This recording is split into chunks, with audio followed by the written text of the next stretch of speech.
More rewards, more savings. With American Express Business Gold, earn up to $395 back in annual statement credits on eligible purchases at select shipping, food delivery, and retail subscription merchants, including the $155 Walmart Plus monthly membership credit and $240 flexible business credit. Enjoy the benefits of membership with the Amex Business Gold Card. Terms apply. Learn more at americanexpress.com/business-gold. Amex Business Gold Card. Built for business by American Express. So good, so good, so good. Great brands, great prices. Everyone's got a reason to rack. Because they have framed jeans. Nike? Yes. Just so many good brands. Vince, Kurt Geiger London, Rag & Bone, and more are at Nordstrom Rack stores now. You never know what you'll find, but you know it's going to be so good. Great brands, great prices. That's why you rack.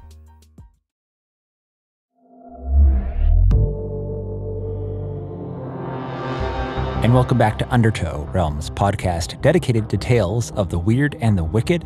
I'm your host, director, and producer, Fred Greenhalgh. Our Trio of Nightmares novella series continues, today with the second of 3 novellas, The Collection. In England, a few years after World War I, Peter's estranged father passes away and leaves him an unexpected inheritance, an estate in the north of England. But immediately, his father's secret and sinister life comes to the fore, and Peter will find out that this strange estate is no gift at all. The Collection is penned by Maine writer Katherine Silva, someone whose work I've admired for a while, and I'm excited to debut here on Undertow. Reading for you is Cliff Chapman, a versatile voice actor who's been in numerous audio dramas, including The Sandman for Audible, Pathfinder Legends for Big Finish, and as the villainous Crowley in Dream Breachers, the first 2 seasons of which I directed and produced for Pinna. Buckle in for an eerie ride. This one is a 5-part series starting today. Enjoy The Collection.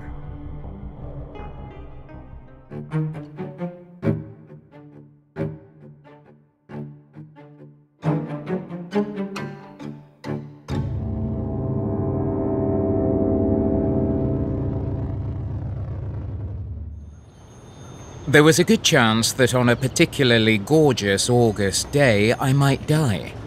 It wouldn't be from anything heroic, adventurous, or catastrophic. Heart failure would likely do me in. That or the inability to catch my breath in the tiny solicitor's office in Fulham. The entire business went on for far too long. There we were, the 3 of us, sitting outside the office of my father's solicitor.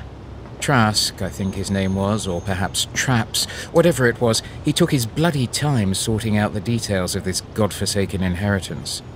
I'd had nothing to do with my father for the last 5 years, and after this meeting, I hoped to continue in that manner.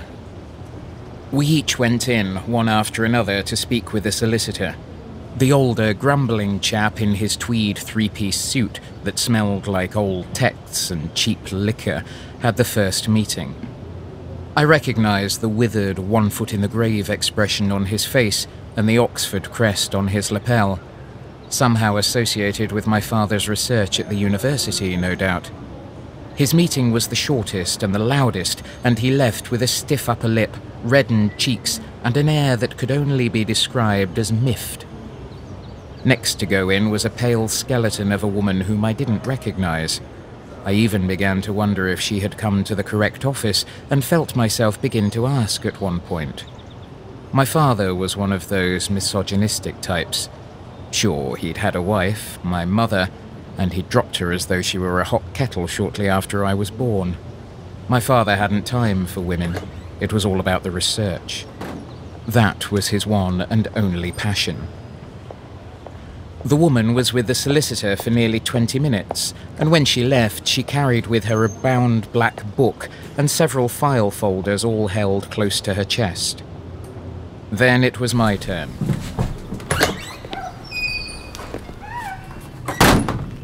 As I entered and shut the solid mahogany door behind me, I wondered if I, too, would leave the office in a similar disposition to the Oxford fellow. I hadn't expected anything. Father had cut off my allowance when we had parted ways years ago. I figured he would have kept me out of his will as a matter of further penance. The solicitor waved for me to sit, and I did so, awaiting news of empty forbearances.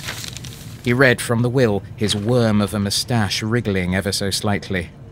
Millions. I can recall the exact number now, but at the time it was a jumble of digits that left me feeling like crickets were leaping about in my stomach. Not only that, I'd also inherited the deeds for the great Dawson family estate at Rush End and my father's estate in the United States. There was a heap of paperwork to sign for which we made a follow-up appointment. I was too stunned to even remember what date we set it for. As I left, it was with a kind of pleased sickness, one that gradually overcame me. I couldn't help but think of how this money was going to be a blessing for me and my family, but in the same way it also terrified me. After all, look what it had done to my father. Would it do the same to us? The sun seemed too bright outside, the air muggy, and the noises sharp in my ears. All I could smell was the shoe polish from a shiners stand at the corner. I started for that corner to hail a taxi, turning over and over in my head how I was going to tell my wife about my father's change of heart. Someone barked something from my distant right. I glanced over to see that Oxford man pointing his finger at the black-clothed woman who had made out better than he had from my father's will. She stared at him, but I could read nothing in her expression. No surprise. No irritation. Nothing. She was turned toward the curb, also hailing a taxi, and barely seemed to register his shouting. He kept yelling at her, and though I couldn't quite tell what he was saying, I saw he was getting angrier as she ignored him, his face getting redder and redder. But I also noted that she hugged the black book closer to her chest the more he said. For a few moments, I wondered if perhaps I should interject. The man was making quite the scene, others having stopped to stare on their ways up and down the pavement. But these two also seemed to know one another beyond the solicitor's office. This argument could have been about a matter entirely devoid of their inheritances from my father, and I had no place in that if it was. A cab pulled up to the curb in front of me.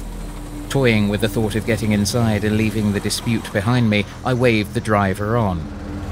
The way that woman held the book to her made me think she was trying to protect it from this older man. I waited where I was to see what would transpire. The taxi I'd let go stopped for the lady. As the driver came running around the car to open the door for her, I heard the Oxford man shout, "Thieving wench!" The woman disappeared inside the car, and soon enough the cab was zipping down the street into the afternoon haze. I gazed back to the grumbling older fellow as he stalked down the road towards a shiny black Bentley waiting for him outside of the Italian bakery. I felt as though everything had been turned upside down that morning, and I was suddenly not sure of anything that had happened. Gone were the fears about how to manage the sum of money my father had left me, gone the anticipation of telling my wife about it all. Now all I could see was that secretive book clutched in the woman's white hands. How could she have stolen it if my father had willed it to her?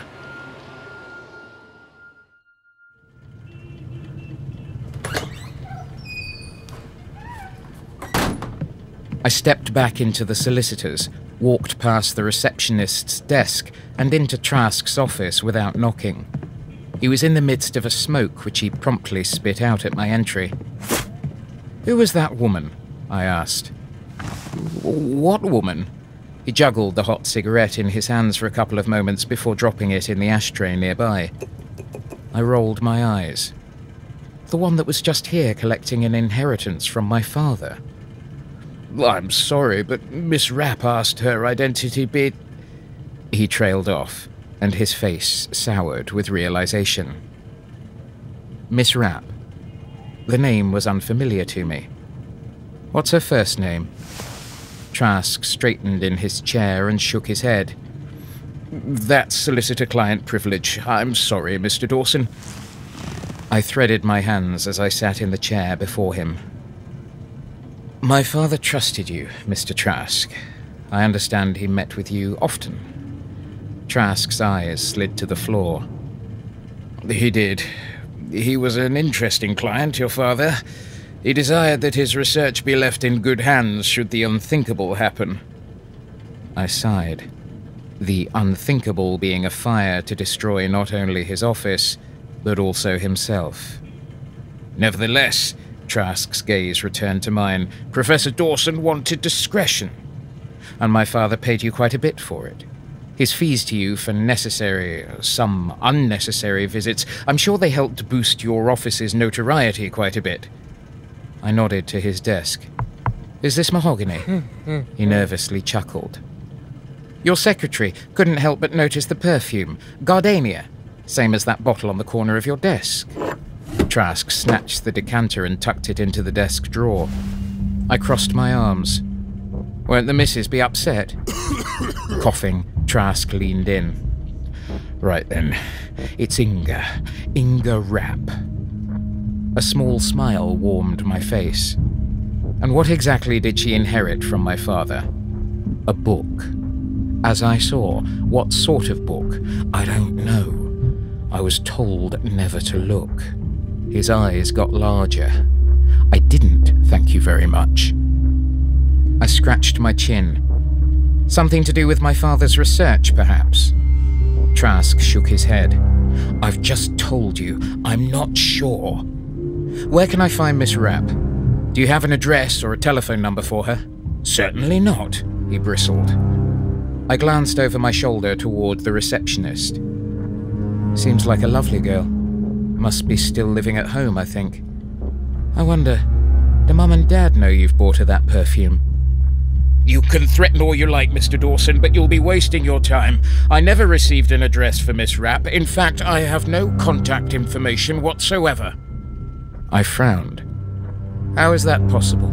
You had to be able to contact her about today's appointment. I never did. She contacted me via telephone following your father's death. Since I'd already set a date to appoint executors to your father's will and I knew she was named, I scheduled with her then. Curious, I mumbled. How did she know she was listed? Must have been someone important to him, I imagine, Trask said, shrugging. The statement hit me with the force of a bullet. I stood and turned on my heel. Good day. Remember, he called after me, we're signing papers next Tuesday.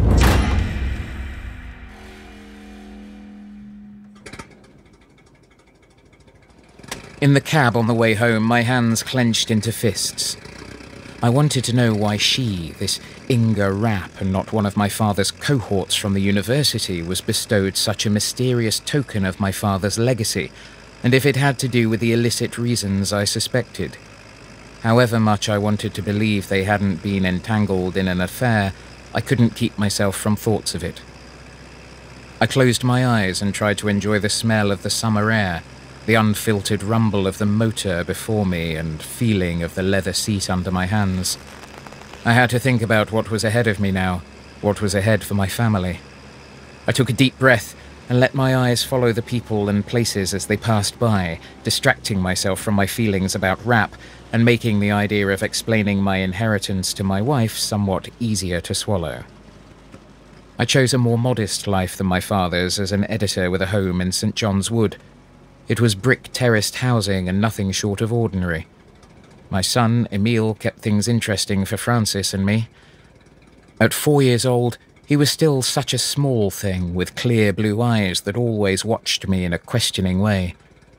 I spied him from the second-story window as the taxi dropped me off in front of the house. He vanished with a swish of the curtains as I started up the driveway. Peter?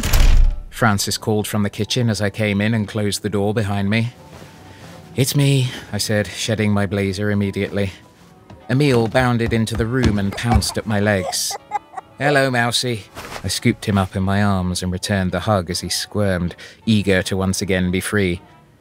Francis appeared in the kitchen door, a disapproving look in her eyes, but a simper on her lips. You know I can't stand it when you call him that. I laughed, swinging him around. Perhaps if he didn't crawl around on the floor so much, it wouldn't be so automatic. Oh, well, I suppose we'll have to rename him. I think we could settle on a mixture of the two. Something like Mouse Mill. What do you think? I dipped him upside down and he shrieked with laughter. You too. She chuckled and disappeared back into the kitchen. Dinner will be ready soon. You'd best wash up. I set Emile down and he raced off into the other room. Following Frances, I stood in the doorway and watched her stir a pot on the stove, the steam mingling with her chocolate curls. Frances was a fixture in my life as solid as an ash tree, rooted deep in all I did and all I wanted. She had been ever since I'd returned from the war and through the tumultuous severance of my father's and my relationship. Frances had met my father 5 years ago in the spring. He had cut off social contact from almost everyone he knew and didn't leave the university unless it was to meet with his investments advisor in London, or Trask. Getting him to come out for dinner to meet my fiancée was like trying to lure a fox from his hole. He'd finally acquiesced on the condition that we speak alone afterward.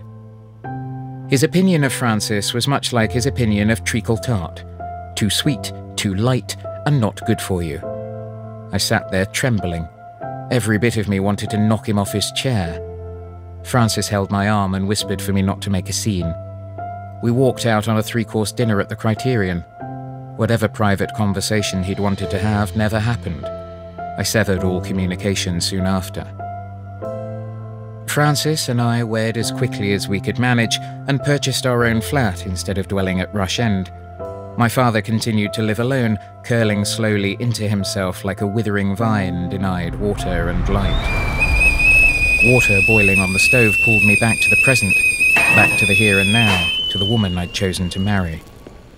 I came up behind Frances and leaned in to kiss her on the cheek. She smelled of rosemary and soap. "You seem tired," she noted, and leaned back into my chest.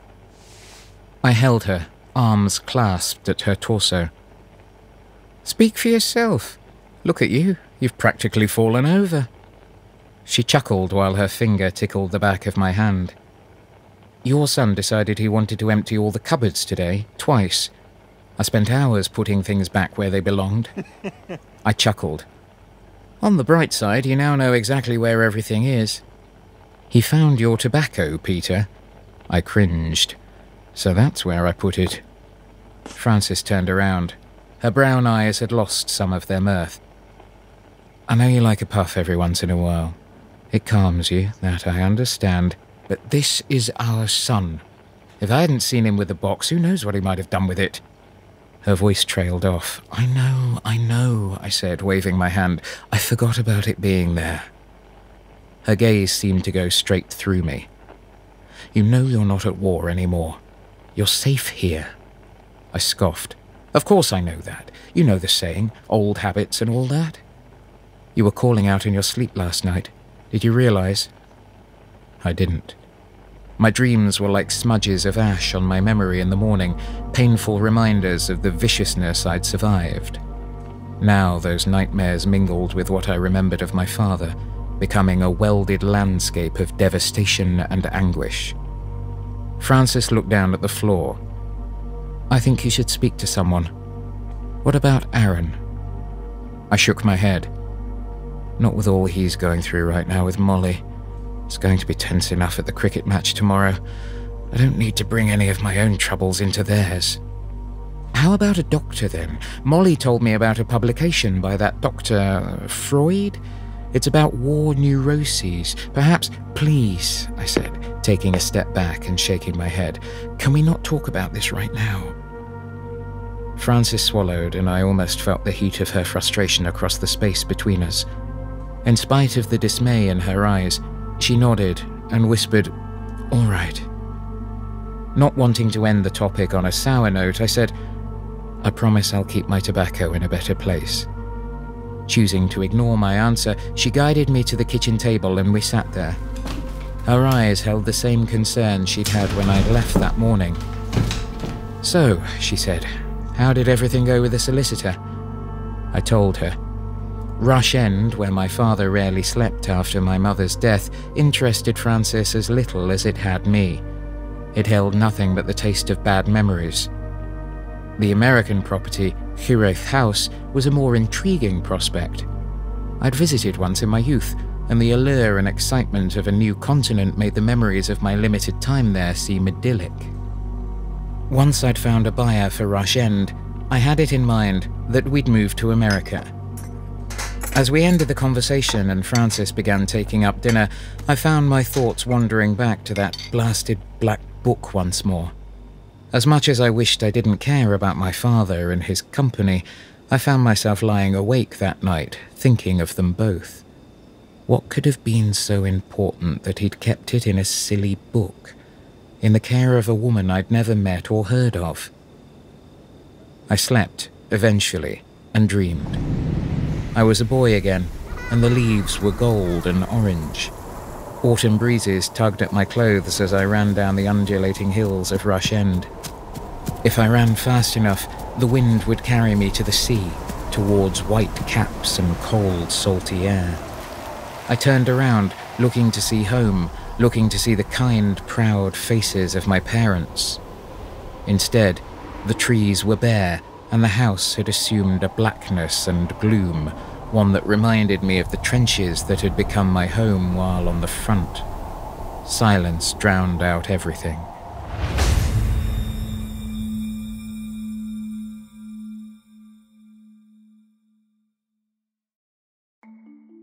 As a podcast network, our first priority has always been audio and the stories we're able to share with you. But at Realm, we also sell some pretty cool merch, and organizing that was made both possible and easy with Shopify. When you think about successful businesses like Aloe or Allbirds or Skims, an often overlooked secret is the business behind the business that makes selling and, for shoppers, buying simple. For millions of businesses, that business is Shopify. That's because nobody does selling better than Shopify. It's the home of the #1 checkout on the planet. And the not-so-secret secret that's definitely worth talking about is that Shop Pay boosts conversions up to 50%. That's more happy customers and way more sales going. If you're hoping to grow your business, your commerce platform better be ready to sell wherever your customers are scrolling or strolling, on the web, in your store, in their feed, and everywhere in between. Businesses that sell more, sell on Shopify. Upgrade your business and get the same checkout we use with Shopify. Sign up for your $1 per month trial period at shopify.com/realm, all lowercase. Go to shopify.com/realm to upgrade your selling today. Shopify.com/realm.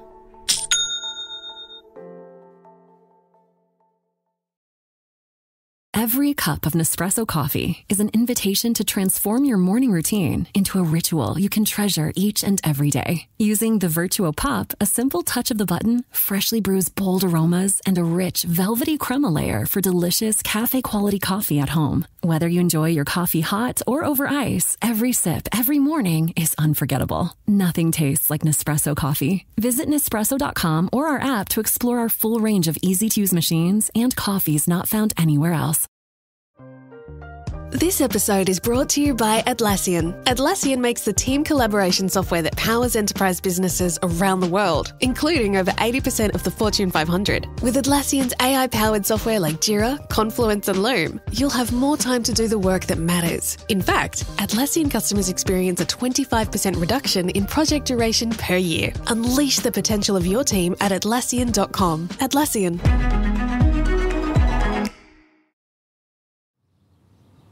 The next day, I told Francis that I'd meet her at Aaron's cricket match later that afternoon. "Tell them I wouldn't miss it," I said, snatching my hat from the hook by the door. "I've got a little more paperwork to finish at the office." She shook her head as she walked into the kitchen. I wish she didn't have to work so last minute. Blasted deadlines. The words felt heavy as they left my tongue. I felt awful lying to Francis about where I was really going, but it was too late to reveal my true destination. I'd left out the whole matter involving rap at the solicitor's office while speaking with her yesterday, mostly because she would read the frustration in my tone. Francis recognized that the relationship between my father and I was a sensitive one, and even though I tried not to let it get to me, it would. In the days since I'd found out about his death, my nightmares had edged back into my sleep. I knew she saw a correlation between them and would do everything in her power to ensure they didn't overwhelm me, as they had when I first returned from the war. "Please get to the game before it's over," she called to me. "I will." I opened the door and started out. "Peter!" I stepped back in. What? Your briefcase, Frances said, appearing with it in her hand from the den. You left it by the coffee table. I swallowed. Right. I'll need that if I'm to get anything done, won't I? She handed it to me and kissed my cheek. See you later. I took a cab past my office, past the parks and shops that were familiar to my everyday commute. At King's Cross Station, I found the closest telephone booth and asked the operator to call one of my father's fellow department heads at Hertford College of Oxford. Thurman had worked there about the same length of time as my father and in close concert on several of his research projects. Despite a similar gruffness and disposition, Thurman was also a third cousin of Frances's father and had even come to our wedding. Thurman picked up the line with his characteristic grouse of being bothered. After we'd said our hellos, I asked if he remembered a particular research partner that my father might have had, a woman with black hair and a reserved demeanour who went by the name of Rapp. He had. What's more, he knew where she spent much of her off time. Rapp had worked with the college often as a visiting scholar and spent much time in the Hertford Library trying to set up an exchange program with a library in her hometown of King's Lynn. She was known to practically take up residence there on Saturdays, often with a stack of books borrowed from Hertford. Apparently, the exchange program didn't take off. I thanked Thurman for his time, and once I was off the phone, I purchased a ticket to King's Lynn. It was nearly a 2-hour train ride, and I wondered on and off if I had a chance of making it back to the match on time at all. All I could think about was that book that Rapp had held, the way she'd cradled it as though it was something to cherish and protect. And the more I thought of it, the more it wound around my brain like twine. Had she loved my father? Had their relationship been purely platonic, driven by science and a shared curiosity to understand? And if so, what was it that had meant so much to the both of them that they had to conceal it, to protect this information from fellow scholars, and from his only son? I had to know as soon as possible, lest it drive me mad each and every night from then on out. Each time I pondered about getting off the train at the next stop, I forced myself to think of Rapp and her murky-as-the-Thames look the previous day. She was the only one that could answer for my father's secrecy. After 35 years of enduring his cold and miserable behaviour, of tolerating his inclination toward research versus family, I deserved to know what had been so damn important to him. The blended smell of salt and metal reached me just as the train pulled into King's Lynn. It was a short distance from the train station to the library, so I elected to walk there and take in the sights. I had only been to King's Lynn a couple of times during my youth, both times with my mother to visit old friends. Since then, like many places in England during the Great War, buildings had been damaged, and the air of innocence and fond memories that I'd once held had been tarnished by it. Blackfriars Street, where I now walked, had been spared, but I knew streets to the north, where Mother's friends lived, hadn't been so lucky. The King's Lynn Library was cold, a welcome relief from the blistering August heat. I couldn't help but feel as though I were alone in a dark cave, as if warmth couldn't pierce the library's brick and mortar exterior. No wonder Rapp spent so much time in a place like this. It matched what little I knew about her personality. Within moments of entering, I saw her standing with her back to me at the circulation desk, arranging books on a shelf. Her colours remained neutral, a grey skirt and jacket, both of which seemed too masculine on her lean and practically boyish figure. Her hair was kept tight in a bun, hidden beneath a black hat. When she turned and saw me, her eyes widened. "What are you doing here?" I balked. "Well, that's a fine how do you do if ever I've heard one." Her face pinched even more than I thought humanly possible. "You shouldn't be here." "Now, wait a minute," I said, taking a breath to calm myself.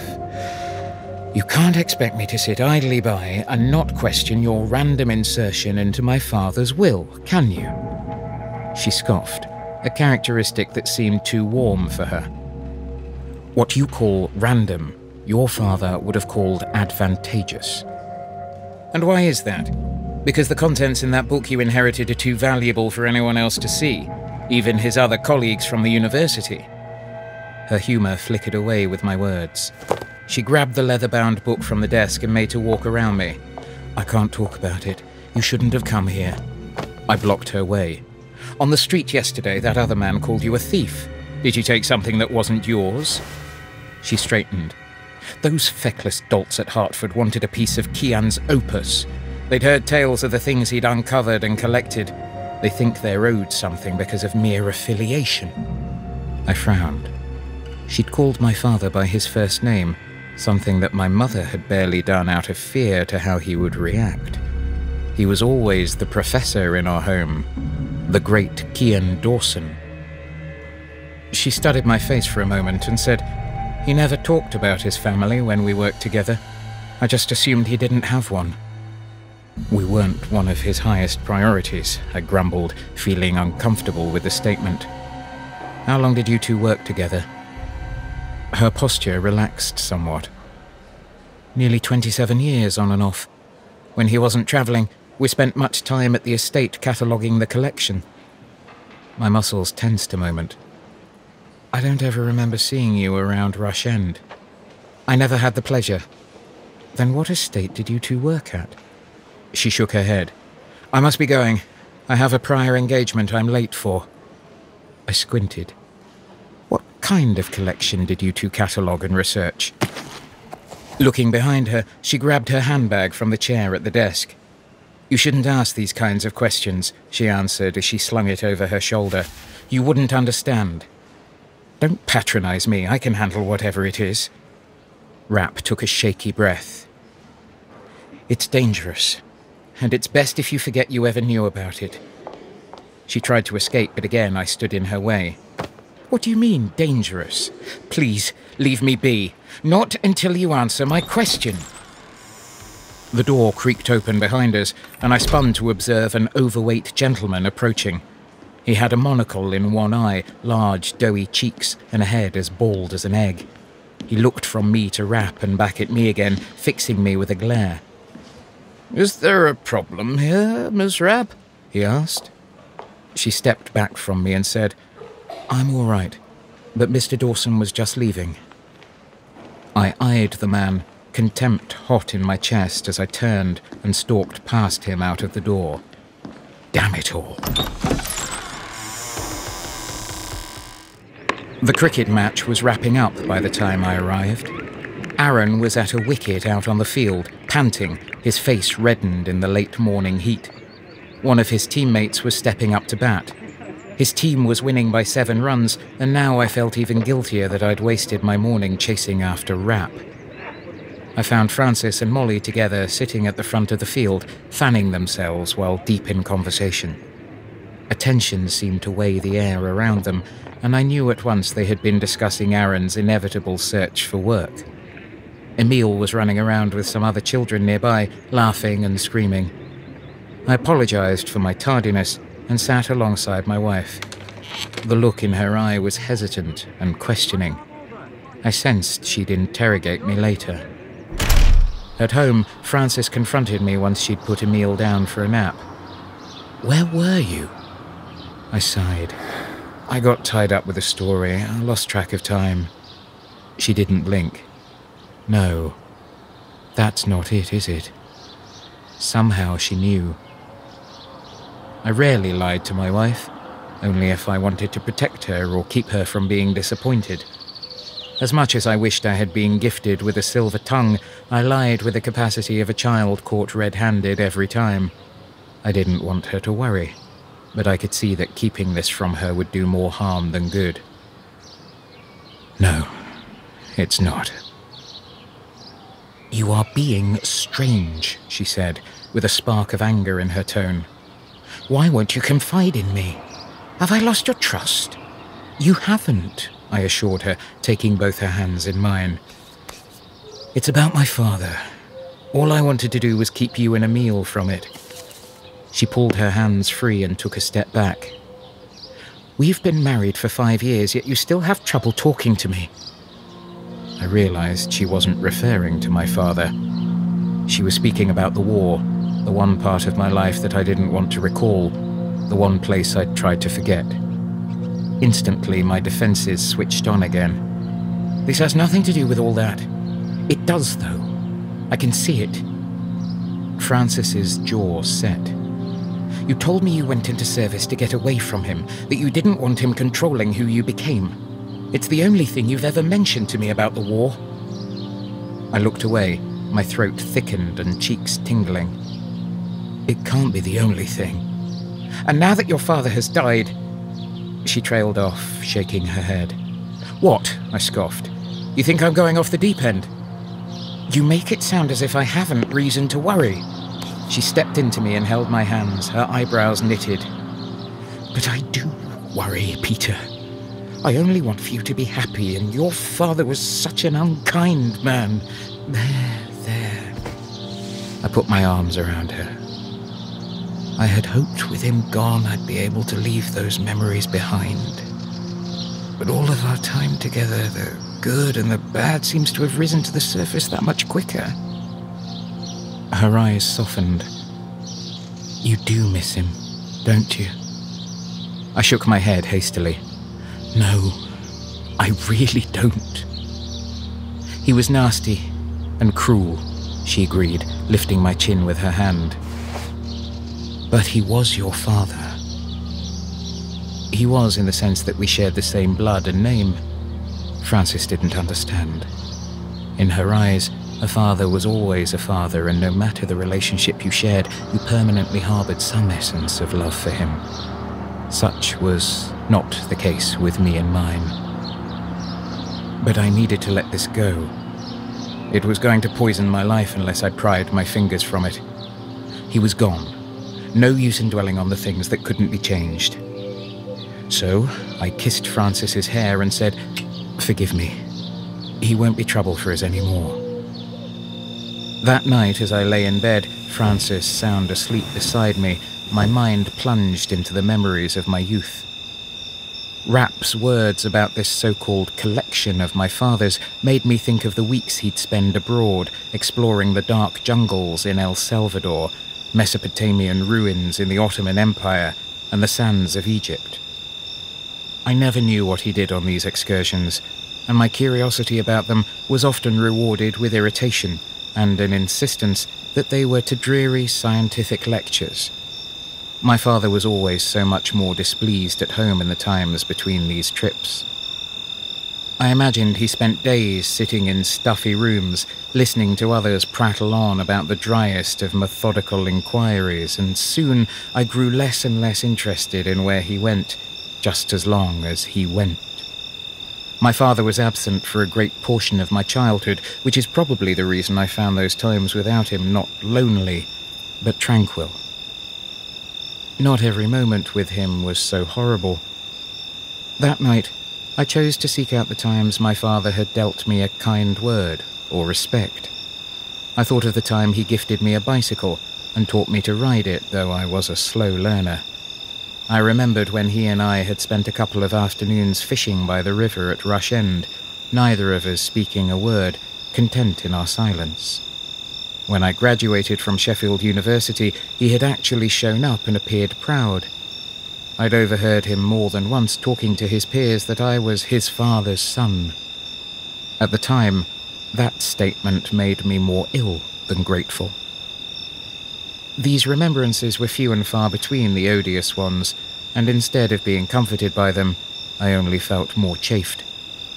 That inquisitiveness I thought I had lost about those long tours he used to take came back to me tenfold. I never thought of my father as a collector, more a kind of obsessive observer. But if what Rapp said was true, did it mean there were things he'd kept secret for the sake of research, hidden away in some estate somewhere? I had lied to Francis and myself when I'd said I could let the past go. I still couldn't escape my father, even after his death. There were too many things still unanswered.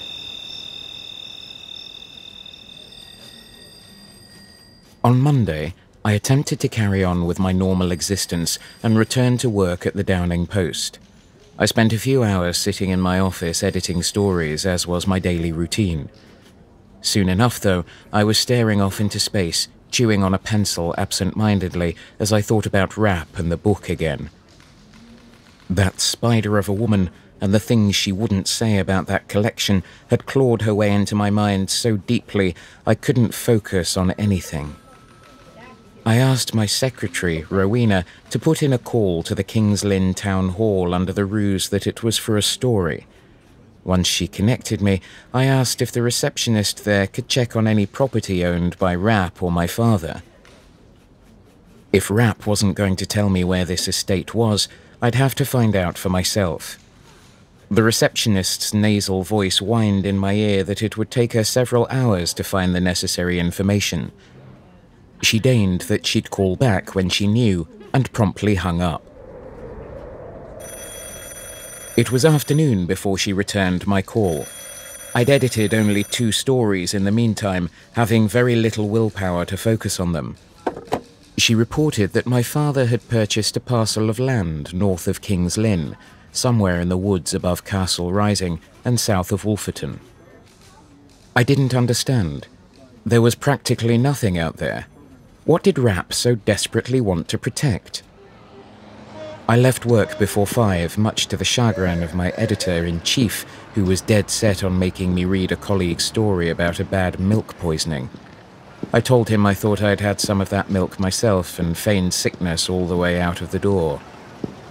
I thought about taking Tuesday to investigate the property and returned home to spend more time going over my father's investments, things that actually required my time and energy. I tried to hail a cab, but the way I'd normally travel home was blocked by throngs of people in the road. Apparently, there was a non-violent demonstration of some kind. I could hear someone shouting above a low hum of conversation and the distant sounds of police horns coming to break it up. I decided to walk. After all, it wasn't far to St. John's Wood. I followed Whitehall to the roundabout and Trafalgar Square. I neared Nelson's Column, spiring into the sky like a needle. One of the lion statues at the base faced me, head erect, stone mane like liquid bronze in the lowering light. My chest tightened. My legs stiffened like rusted iron. Every step felt like a challenge to perform. I forced my eyes to close, if only for a moment, and in the darkness, I could see the lions springing for me, claws slicing the air. I bolted, nearly running into a couple of blokes having a smoke. The stench of tobacco filled my lungs as I wildly pushed through them and kept going. I didn't breathe easily until I left the square, my shirt sticking to me and my lungs on fire. No, the lions weren't real. They barely looked it. But closing my eyes had brought back my memories of them as though it were only yesterday. When Frances and I courted years prior, we'd gone to the London Zoo to see Winnie, the spirited black bear. On our way out, I heard a frightful roar. My heart instantly leapt into my throat as one of the large male lions approached the front of its enclosure, licking its chops. I was trapped in its gaze, not trusting the silent way it padded towards us. The fence between us was a joke, a mockery of safety. The lion could spring at any moment, hook me or Frances in its claws before anything could be done about it. Without a word, I yanked her away, practically dragged her, not stopping until we were safely outside the zoo gates. Late evening was cool. Emile and Frances had already retired to bed, and I decided to indulge in a smoke, for it had been several days since my last one. I needed one that evening. I couldn't turn off all the troublesome thoughts about Rapp, the estate, and that lion in Trafalgar Square. It was a blustery night, the wind strong and whipping. Outside on the front stoop, I'd only had a couple of puffs and was just beginning to relax. The streets were practically empty, and the only sounds were an owl and the distant voices in the park a few streets away. Inhaling, I was startled by the clatter-clop of heels at an awkward pace coming up the pavement toward me. As the figure drew closer, I recognized Inga Rapp's stick-like figure and her usually cold expression tinged by exasperation. I coughed, smoke pouring from my mouth. "Good God, woman, whatever is the matter?" I said, as she practically stumbled into me. "Here, take this. Take it." She frantically shoved a book into my hands. "You must not let them find it. You mustn't let them take it." I hurriedly pushed the cigarette into my mouth, lest I light the book on fire. "Slow down. What are you talking about? Promise me you will not enter the estate." Her black eyes seemed to usher doom and doused me with dread. "Tell me what this is all about," I asked her, but she let go of me and the book with her long nails and continued briskly down the street. The book she'd given me was the very same one she'd tried to keep from me at the library, the one she'd received from the solicitor's office. I thought about following her. I should have, but I was more irritated and confused than ever. What was worse was that the commotion had awoken Frances and she'd opened the window above. "What was that racket?" she asked. I spat out the cigarette and shrugged my shoulders as I tried to stub the butt out with the heel of my shoe. "Drunks."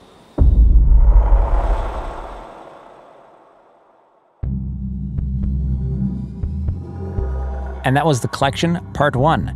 Clearly, this matter of the mysterious book is completely okay and not at all going to result in terrible things happening to the person who keeps looking into it, right? But, if you are curious about what mysteries lie within that book, well, come back here next time on Undertow to find out in Part 2. The Collection was written by Katherine Silva, performed by Cliff Chapman, with editing and sound design by Rory O'Shea, produced by yours truly, Fred Greenhalgh, as a Dagaz media production for Realm. Undertow is a production of Realm, hosted by Fred Greenhalgh, associate produced by Devin Shepard, executive produced by Fred Greenhalgh and Molly Barton.